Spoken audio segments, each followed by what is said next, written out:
नमस्कार, मी डॉक्टर कविता राणे. जय महाराष्ट्र विशेष मध्ये आपल्या सर्वांचं स्वागत. बुलेटिनच्या सुरुवातीला बातमी आहे संसदेच्या हिवाळी अधिवेशनाची. हिवाळी अधिवेशन 1 डिसेंबर पासून सुरू झाले आणि संसदेमध्ये मतचोरीच्या मुद्द्यावर चर्चा करण्यासाठी विरोधी पक्ष प्रचंड आक्रमक झाले.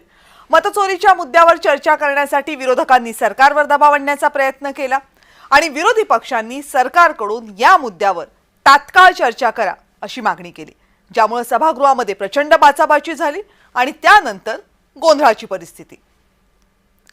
आता मतचोरीच्या मुद्द्यावरून विरोधकांनी सरकारला लक्ष करण्याचा प्रयत्न केला.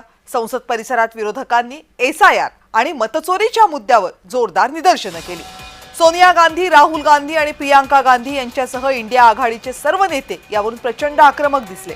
संसदेतल्या गोंधळामुळे सभागृहाचं कामकाज काही काळासाठी स्थगित करण्यात आलं आणि त्यानंतर आक्रमक झालेल्या विरोधकांनी संसदेच्या आवारामध्ये निषेध आंदोलन केलं. निषेधादरम्यान एसआयआर थांबवा, मतचोरी थांबवा अशा घोषणाही देण्यात आल्या. मतचोरीसाठी सरकार वेगवेगळ्या पद्धतीचा अवलंब करत असल्याचा आरोप सुद्धा विरोधकांनी यावेळी केला. बहुत बड़े मुद्दे हैं देश में, राजधानी से लेके प्रदूषण से लेके एसआईआर, तमाम मुद्दे हैं, उन पे चर्चा होनी चाहिए. हम शुरू से यही कह रहे हैं.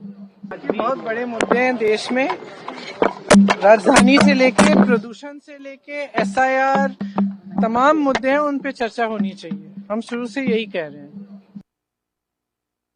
तो चर्चा कराइए ना, कौन मना कर रहा है?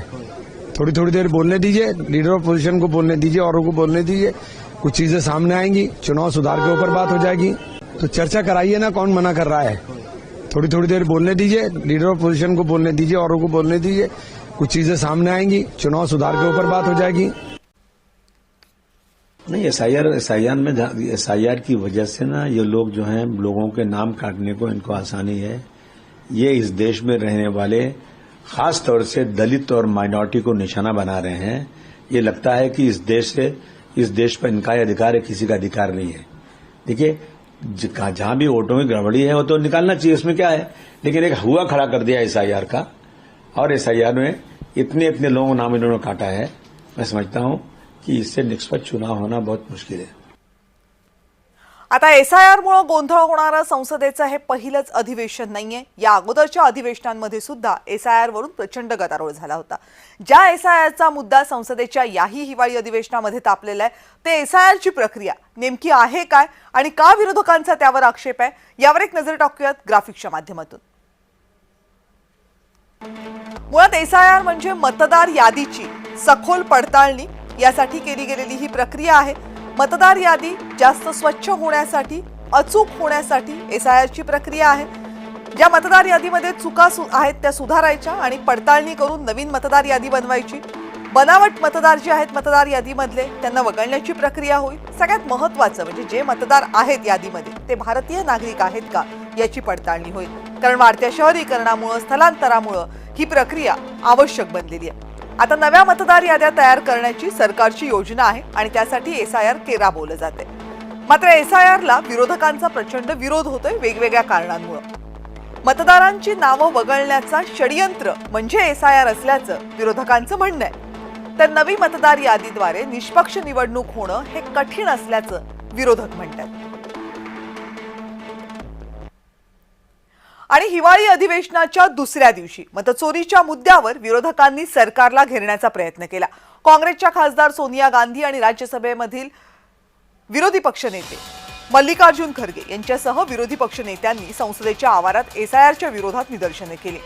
एसआयआरच्या विरोधात विरोधी पक्षांनी संसदेच्या आवारात आंदोलन केलं. लोकशाही वाचवण्यासाठी आणि अन्यायाविरुद्ध आम्ही निदर्शनं करत राहू असं वक्तव्य काँग्रेसचे अध्यक्ष मल्लिकार्जुन खरगे यांनी केलं.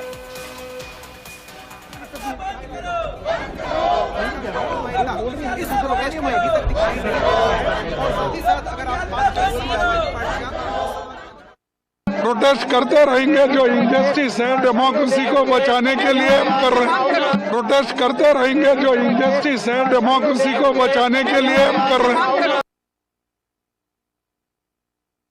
संचार साथी यहाँ पे अभी बोलेंगे नहीं मैम, सर संचार साथी तभी बोलेंगे नहीं. Thank you. हाउस में बोलेंगे, डिबेट में बोलेंगे. इसको आज उठाएंगे क्या राहुल जी? सर आज डिबेट करेंगे या जब तय होगा. आणि SIR वर चर्चेच्या विरोधी पक्षाच्या मागणीवर भाजपच्या प्रतिक्रिया समोर आल्या। विरोधक संसदेचा वेळ वाया घालवतात असा आरोप भाजपने केलाय। पंतप्रधान मोदी यांनी सांगितलं होतं की आम्ही एका मजबूत आणि सकारात्मक विरोधी पक्षावर विश्वास ठेवतो आणि कोणत्याही मुद्द्यावर चर्चेसाठी आम्ही तयार आहोत असं भाजपचे खासदार गुलाम अली खटाणा यांनी म्हटलंय। तर आम्ही चर्चेसाठी तयार आहोत, आम्ही कधीही चर्चा करणार नाही असं म्हटलेलं नाही असं मंत्री गिरिराज सिंग यांनी म्हटलं। पण विरोधी पक्षांना चर्चा नको आहे असाही त्यांचा दावा आहे। विरोधकांना गोंधळ निर्माण करायचा होता, लोकसभेमध्ये व्यत्यय आणायचा होता। सरकार सुरुवातीपासून म्हणते चर्चेसाठी तयार आहोत अशी भूमिका भाजपने घेतली।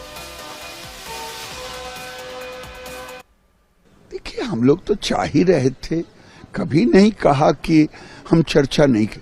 उनको चर्चा कम करना था, हल्ला ज्यादा करना था, लोकसभा को डिस्टर्ब करना था।